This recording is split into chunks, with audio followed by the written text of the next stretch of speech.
Hello, and welcome back to Unexplained Possibilities, Too Crazy to Believe. Here, I'm going to tell you a story, and on occasion, multiple stories, with a paranormal twist.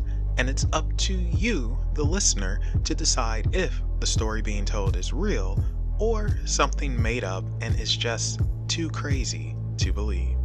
So, with that out the way, let's start today's story titled Mr. VonPeeble and Karma.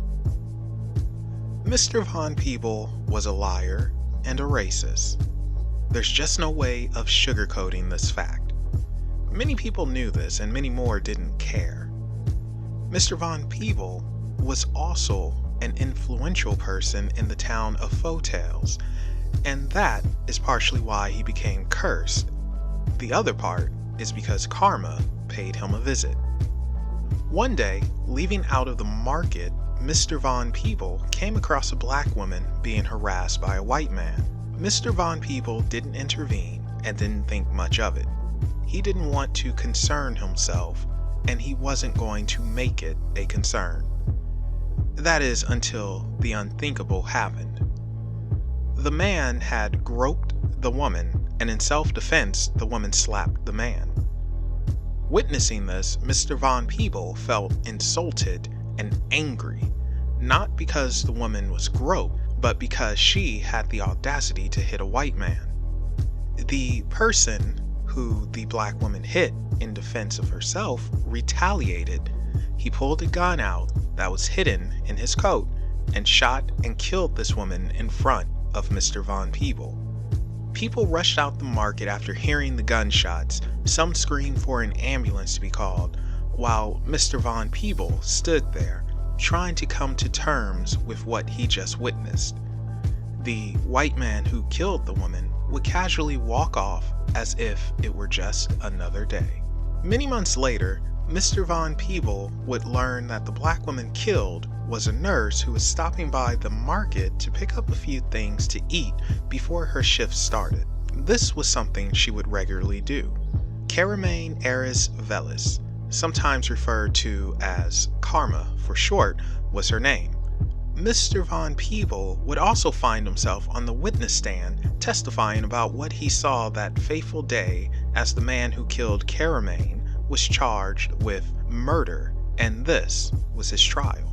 Being influential, whatever Mr. VonPeeble would say would determine the outcome of the trial. Now remember what I said earlier. Mr. VonPeeble was a liar and a racist. So when asked if the defendant killed Caramaine in self-defense after being attacked by her, Mr. VonPeeble said yes. The savage blood in the woman must have awoken, and he had to defend himself in the only way possible. The words of Mr. VonPeeble was enough to issue a not guilty verdict. A verdict that was easier to obtain than it had business being. The family of Caramaine was outraged, with one of the family members shouting at Mr. VonPeeble that he will get his and he will feel the pain of their family. He would never know a peaceful night's sleep until the debt was paid. The family member then threw a lock of Caramaine's hair at him, which Mr. VonPeeble caught. Mr. VonPeeble ignored this and left to go home. For whatever reason, Mr. VonPeeble kept the hair from Caramaine. He put it on his shelf, and every now and then he would look at it. In the months that followed, the words from the family member rung true. Mr. VonPeeble couldn't remember when he last had a peaceful sleep. Mr. VonPeeble would have terrible nightmares of someone breaking into his house, killing him, and nightmares of him being killed in place of Caramaine.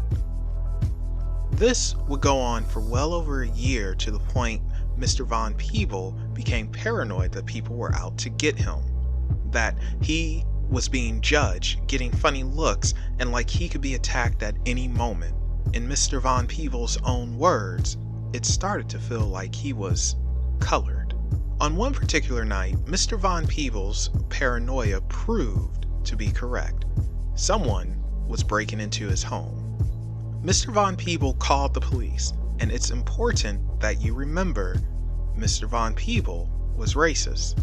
Without seeing who was breaking in, he told police it was blacks, and they were going to kill him.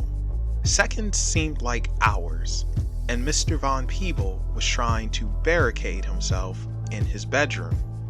It was too late though. The person broke in and made their way to Mr. VonPeeble's bedroom, kicking the door in. Mr. VonPeeble saw the intruder and let out a weak, "You." The white man who killed Caramaine was the person Mr. VonPeeble saw. Within seconds, Mr. VonPeeble was shot, bleeding out, and lost consciousness. When Mr. VonPeeble came to, he was in a hospital bed receiving blood. He was grateful to be alive and in disbelief of the situation. If he had done the right thing and told the truth, he wouldn't be in this predicament. Looking around the room, Mr. VonPeeble took a look at the bag that housed the blood being fed to him. He saw a few numbers that made no sense to him, but a name stood out. It said, Karma. Later, a nurse walked in to check on Mr. VonPeeble, and he inquired about the blood being fed to him. The nurse said that it was from a donor with universal blood. Everyone called her Karma. Mr. VonPeeble couldn't help but wonder if it was the blood of Caramaine. He laid back in the hospital bed and thought to himself, black blood now in his veins. A white man who should have been behind bars, shot and nearly killed him, and police are off on the wrong trail. He, very much like Caramaine, would be denied justice. This is what it feels like Mr. VonPeeble would say before he fell asleep. Mr. VonPeeble was a liar and a racist, but he was also my grandfather. Here at his funeral, I thought it was important to tell that tale passed down to my father, who passed it down to me, and I now have an obligation to pass it down to my children. Mr. VonPeeble didn't have a sudden change of heart. He didn't donate money to causes or march for civil rights. What he did do was keep Caramaine's hair and give it to the future generations along with this story.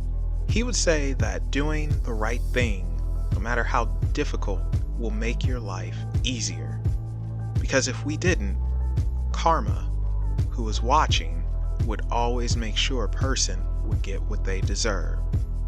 That is the curse placed upon our family because Mr. VonPeeble had to be a liar and a racist and chose not to do the right thing. And that concludes this Too Crazy to Believe story. Curses, karmic debt, racism, it's a lot to take in. One man not doing the right thing became the architect of his own punishment and suffering. So let me ask you, do you believe this to be the true story of a man who got his just desserts and experiencing grief from those who lived it every day? Or, just like Mr. VonPeeble, we're liars as well, and this story is just too crazy to believe? Let us know what you think in the comment section down below, and be on the lookout for the answer to this Too Crazy to Believe will be up in a few days. Thank you all for watching, and if you haven't done so yet, be sure to hit the subscribe button for more Too Crazy to Believe and other great content from Unexplained Possibilities.